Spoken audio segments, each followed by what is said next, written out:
Welcome to CritterboxTV. Today we're going to be talking to Dale at DNA Reptiles about purchasing your first reptile as a pet. Follow me.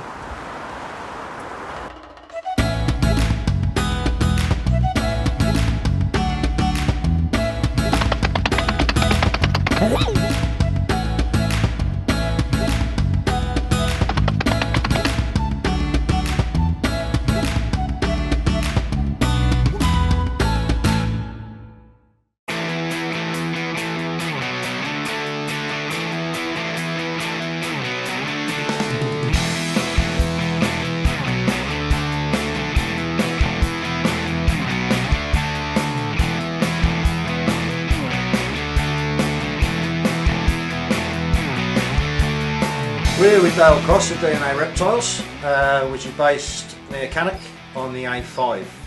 And Dale is going to talk us through buying your first reptile. So Dale, what would you advise as being a good first reptile? Would you say a boss monitor or a... For a lizard, it'd be a bearded dragon. Snake-wise, either a corn snake or a royal python. Make good pets because they don't grow relatively big. Show us some first that we shouldn't have as a first pet. Shouldn't. That we shouldn't have as a first pet. I notice you've got a Burmese python down there which Restricted on size. don't stay particularly small, do they? You're not going to want a Burmese python. Females can reach 18 feet. It can be slightly aggressive. This one's not too bad. Nice snake. It's a male, so he's going to reach 15 feet. 15 feet. And that would require what size fifth? It's going to require at least a 7 or an 8 foot fib. Okay. It's fully grown. And what sort of food will they end up eating? It's going to be eating big rabbits, big sized guinea pigs. Okay. Not a good idea to have something that's going to grow that big for your first pet, especially if you've got other animals to consider in the house.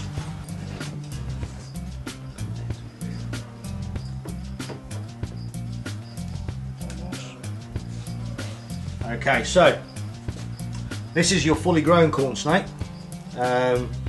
Looking like it's about 5 foot. Touching that, yes. Yeah. Reaching 4.5 feet. And this is a ghost corn. Corn snakes come in what sort of colours? Thousands. Thousands. So you basically pick your colour if you get the right animal. So these guys grow to this kind of size, start out relatively small. Have you got any babies you could maybe show us? Yeah. Just this weekend hatched 7 of my own babies. These hatched on the 8th of September. Okay, so this is a baby, and you can see the size of that compared to the size of the fully grown one that we saw, and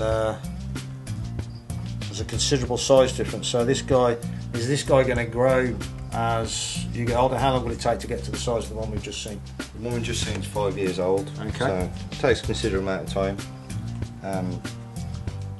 Growth rate, they tend to grow about 6-7 inches a year. Okay. So parents come in with their little 10-year-old son, and you sell them a baby corn, yeah, and you could then sort of do what? How would you advise them? What would you advise them to do? I'd advise them leave it settle in for a couple of days. I'd advise them on viv size, what they're going to need when it's older, what they're going to need when it's now. Typically that young, it can have a rub, like a little funarium tub. Can stay in that for a year and a half, and you can start moving up to a vivarium.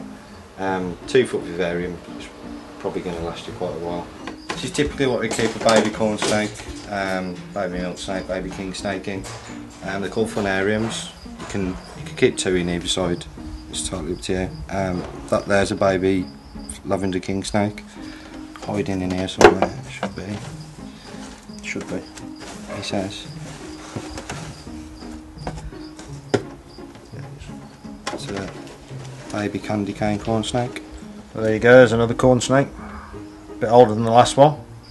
That's typically the size of animal that you would sell to someone having their first corn snake. Yeah, this size, I know it's been eating, it shed its skin properly. It's a good size to start off with. They can be quite quick. They can be nippy as babies, but it's just a defence mechanism because you're so big. Well, basically the snake will grow with the person that has it. So if a 10-year-old child has a baby corn snake, by the time the child is 15, the snake will be fully grown, and that way the child grows with the snake grows with the child, they get to know each other, and they end up with a wonderful pet into their 20s. So again, it's something you should think about. It's not like buying a toy that you can have for a year and then sell on to a charity shop or give away to somebody else. It's a commitment for 20 years. Not just for Christmas, no. It's not just dogs that you don't have for Christmas. CritterboxTV quiz. Which of these snakes is not the best first pet? Is it A, a corn snake, B, a royal python, or C, a Burmese python? Answers at the end of the show. Okay, this is what exactly now? The royal python, they originate from Africa. They make really good snakes. They also are known as a ball python, because when threatened they curl up in a ball. They tend to hide the head. This one's trying to do it at the minute. They make good pets. They're relatively shy, they're not big spaces, and they're slow moving. Beautiful markings. Is this like a specific type of ball python? Yeah, you get the normal type of ball python, which is typically just like the normal markings. Okay. This is a morph. There's a lot of morphs out there called designer morphs. This is a spider. What's a morph? It's a mutation. Okay. It's when people have bred certain snakes together to get a mutation in the genes. This one's called a spider due to the pattern, kind of like spider legs. And is there a big difference in price between the spider and the normal morph? When you go up in the morphs, the price does tend to go up the more rare they get. Okay. These between 120 and £200 each. Okay. As a baby's between 50 and £70 for a normal. Yeah, I regard these as good beginner snakes. A lot of people think python, it's going to be a big snake, but they're not. They stay relatively small, as I said previously. They love being handled. They're not really fussed about. As you can see, Dale's now just basically passing around his fingers, and he's not aggressive. Gorgeous. Not trying to run off. He's just sitting there.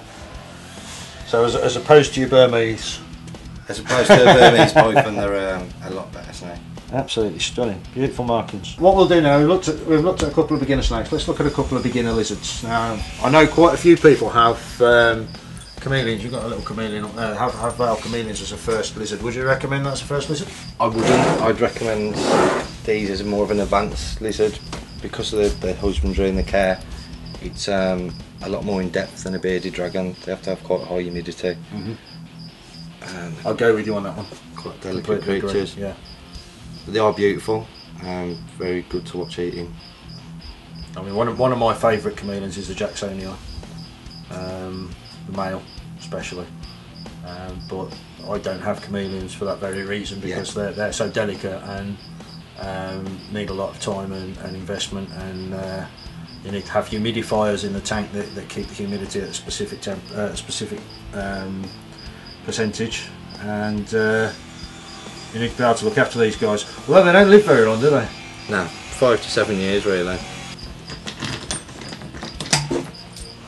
Very inquisitive, always up the glass. These are babies, still a little bit jumpy.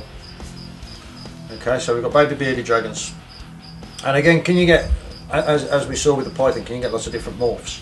Yeah, with the bearded dragons again, you can get different colours. Probably the most popular are the reds and the tiger ones really. This is just a common bearded dragon. Okay. And they will grow how big?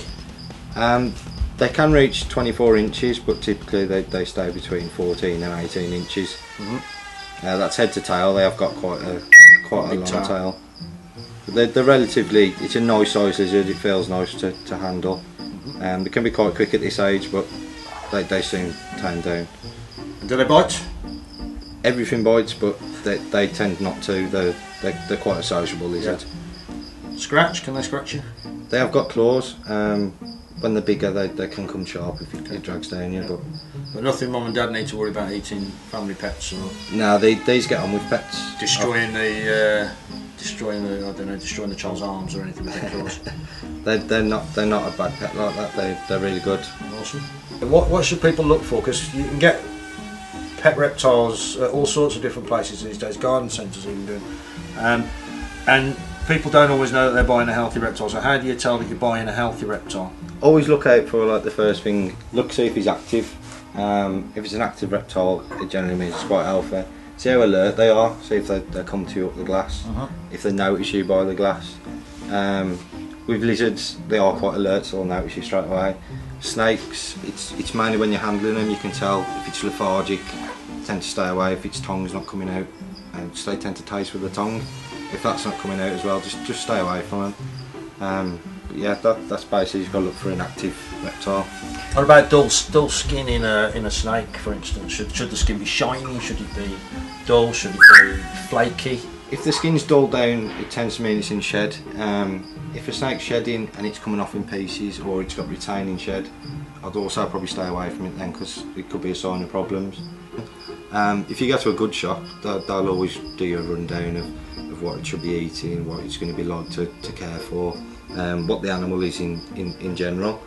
But yeah, you always feel free to ask a shop. And if they don't let you handle it, or they don't let you close to the animal, then obviously walk away. Welcome to Critterish Comments, the portion of CritterboxTV where we answer your questions and talk about some of your suggestions. So this week we've got a bit of a special Critterish Comments, because we've got a competition coming up for you at the end. First of all, to answer a question from Joe and Katie's son Jacob, who had one of these little guys for his birthday. This is a leopard gecko, and Jacob wants to know how often they shed their skin. Well, Jacob, leopard geckos shed their skin about once every 2 to 5 weeks. But sometimes you won't notice that they're actually shedding their skin. First of all, the skin will go a dull colour, and then it will turn white, and that's when the skin's about to peel off. Leopard geckos, however, will eat their skin as it comes off, and that's because they absorb the proteins and nutrients from the skin to make them a healthier lizard. So if you don't notice the skin actually come off and you don't see bits of it hanging about, don't worry too much. It's probably gone into the gecko's tummy. But basically it will all come off. The bits you have to check more than anything else are the toes and the feet, because they sometimes have difficulty getting off the toes and the feet, and make sure that's all come off. And also on the tail, where the ridges are on the tail, they sometimes have difficulty getting it off there. Other than that, your gecko will shed every 2 to 5 weeks. Something else we'd like to tell you about on Critterish Comments this week is that Critterish All Sorts now have their very own iPhone and Android application, so you can catch up on everything Critterish All Sorts with one touch of your finger. And you can catch up with everything we're doing on our social media, and you can also watch CritterboxTV. The app is available on Facebook. If you go to the Critterish All Sorts Facebook page, there's a button on there which allows you to download it straight to your phone, or you can do it through the Facebook Apps Centre, and it's free, and it means you keep everything Critterish All Sorts in one place, which is awesome. And finally on Critterish Comments, a competition. As you saw last week, we had my stepson Zach, who was co-presenting Critterish Comments with me. If you would like your child to be in with a chance of winning a trip to Critterish Manor and co-presenting Critterish Comments with me, to enter the competition, go to the CritterboxTV Facebook page, click like if you don't already, and send us an inbox describing why you think your child deserves to win the chance to come to Critterish Manor, see the animals, meet the animals, and help me present Critterish Comments. So food. You're going to have to be feeding your lizard live food. They like locusts and crickets and that kind of thing. But Dale's going to show us what you need to do. You need to handle these creepy crawlies. Most popular live foods, locusts and crickets. That's adult extra large locust. That's probably the most popular of all the adult bearded dragons and stuff like that. They come in various sizes. That's second from biggie. That's the biggest ones. They're adults, they've actually got wings. And they go right down to the smaller ones. Obviously they go by size of the lizard.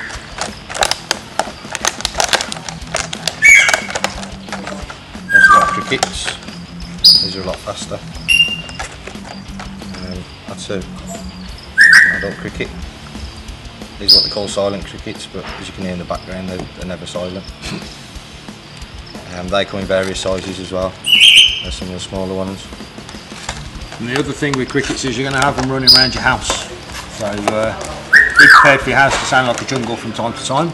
And the other things that you're going to have to feed are worms. And there are 3 types of worms. Got standard mealworms, so that type of thing. And they go up to the bigger ones, which these are called Mario worms. So the size difference. Good feeder worms. The only problem is you can't feed them to the younger lizards because of the hard shell. It makes them hard to digest. It can cause impaction. Generally wait till they're 8 or 9 months old before you feed them to the older lizards. These are like a treat. It's kind of like what chocolate is to us. They're very fatty. These are called waxworms, but they do love them. They're a good little feeder. They're a moth larva and they're a beetle larva. While Dale's putting those back, snake food, you're looking at feeding frozen mice. Not allowed to feed live mice in this country, as it's considered cruel, but can also injure your animal. Obviously, if a rat or a mouse gets cornered, they scratch and bite. So you're looking at maybe getting a snake injured. So Dale's going to show us the different types of frozen food that you can buy for your pet snake. The noise that we can hear in the background is the parrot over in the corner, which can wolf whistle, which can simulate the reversing siren on a lorry, and do all sorts of other things. Very clever birds. Okay, so what sort of frozen food can we feed to our snakes? Baby snakes, you tend to start off on pinky mice, which are like old mice. So they are killed for a purpose, so it's done humanely. When you start to get a bit bigger, they're called rat pups, which is the equivalent in a rat to little mice. That's called a rat wiener. They go up in lots of different sizes. That's one of the bigger rats, which obviously you can feed to the bigger snakes. Adult royal pythons probably eat something that size. Obviously you got the different size mice. These are large mice. Typical corn snakes. Adult corn snakes are going to be eating extra large mice, something around that size. You feed them typically once a week. The bigger snakes, bringing the bigger food, and fed every 2 weeks.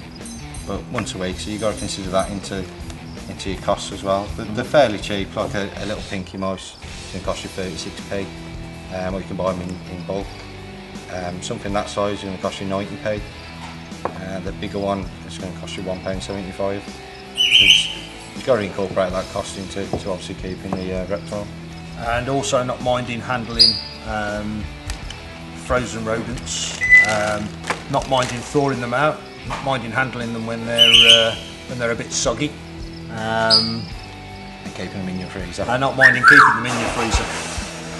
Something else Dale does at DNA Reptiles is he does the bespoke vivariums, which instead of having a vivarium that's already pre-manufactured and flat packed for you to assemble, Dale actually makes bespoke vivariums out of really nice natural wood.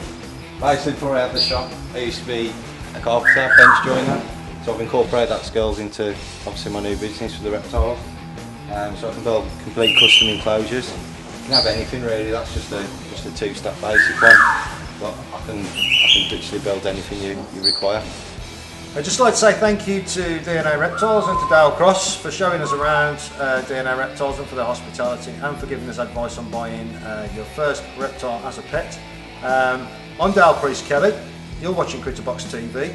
Critterish All Sorts recommends DNA Reptiles, so thanks very much and we'll catch you later. Cheers, thank you.